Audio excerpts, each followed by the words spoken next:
ഇന്നാണെങ്കിൽ സൺഡേ ആയതുകൊണ്ടായിരിക്കാം പുറത്തോട്ടൊന്നും പോകാൻ പറ്റുന്നേയില്ല. നല്ല മഴയാണ്. കാരണം ഇന്ന് രാവിലെ കുളിച്ചൊക്കെ റെഡിയായിട്ട് വെളിയിലൊക്കെ ഒന്ന് പോകണമെന്ന് വിചാരിച്ചതാണ്. പക്ഷെ ഒന്നും നടക്കുന്നില്ല. പുറത്തോട്ട് ഇറങ്ങാനേ പറ്റുന്നില്ല. നല്ല രീതിയിൽ മഴ പെയ്യുന്നുണ്ട്. അങ്ങനെ മഴയൊക്കെ ആസ്വദിച്ച് ഇന്നപ്പോൾ വിധു ഫുഡൊക്കെ റെഡിയായിട്ട് കൊണ്ടുവന്നു. ഇന്ന് ഉപ്പുമാവും പഴവുമാണ് ഇവിടെ കഴിക്കാനായിട്ട്. അങ്ങനെ ഞങ്ങൾ ഫുഡൊക്കെ കഴിക്കാനായിട്ടിരുന്നു. അമ്മയും മാമനും ഒക്കെ നേരത്തെ കഴിച്ചു. ഞങ്ങൾ ഇപ്പോഴാണ് കഴിക്കുന്നത്. ഇപ്പം സമയം ഒരു 10 മണിയായി കാണും.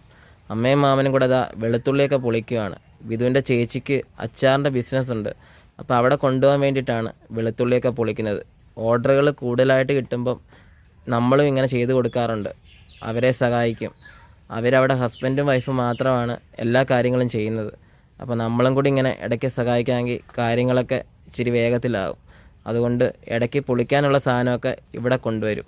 അങ്ങനെ അതെല്ലാം കഴിഞ്ഞിട്ട് ഞങ്ങളൊന്ന് പുറത്ത് പോകണമെന്നൊക്കെ വിചാരിച്ചേ, പക്ഷെ മഴ കാരണം ഒന്നും നടക്കുന്നില്ല. അങ്ങനെ ഞങ്ങളിതാ സാമ്പാർ വെച്ചിട്ട് മഴ തോരുവാണെങ്കിൽ പുറത്തൊക്കെ പോകാമെന്ന് പറഞ്ഞിട്ട് അങ്ങനെ ഇരിക്കുകയാണ്. അപ്പം ഞങ്ങൾ കുറേ സമയം അങ്ങനെ ഇരുന്ന് കാര്യമൊക്കെ പറഞ്ഞു. 2 ദിവസം കൂടെ കഴിഞ്ഞാൽ ഞാനും എറണാകുളത്തിന് പോകും. അതും കൂടെ കഴിഞ്ഞ് കഴിഞ്ഞാൽ പിന്നെ ഇവിടെ വിധു ഒറ്റയ്ക്കാകും. അപ്പോൾ ഈ കളിച്ചിരി തമാശകളെല്ലാം നിൽക്കും. പിന്നെ ഞാൻ 10-15 ദിവസം കഴിഞ്ഞിട്ടായിരിക്കും തിരിച്ചു വരുന്നത്. അങ്ങനെ സാമ്പാറിൻ്റെ കഷ്ണങ്ങളെല്ലാം ഇതാ അരിഞ്ഞ് വെച്ചിട്ട് ഇനി സാമ്പാർ ഉണ്ടാക്കുന്ന പുറപ്പാടിലാണ്. അങ്ങനെ ഞങ്ങളിതാ അടുക്കളയിലേക്ക് പോവാണ്. സാമ്പാറിനുള്ള തൊമരയൊക്കെ എടുത്തു. അപ്പോൾ ഇന്നത്തെ വീഡിയോ ഇതൊക്കെയാണ്, സാമ്പാറും തൊമരയും മഴയൊക്കെ.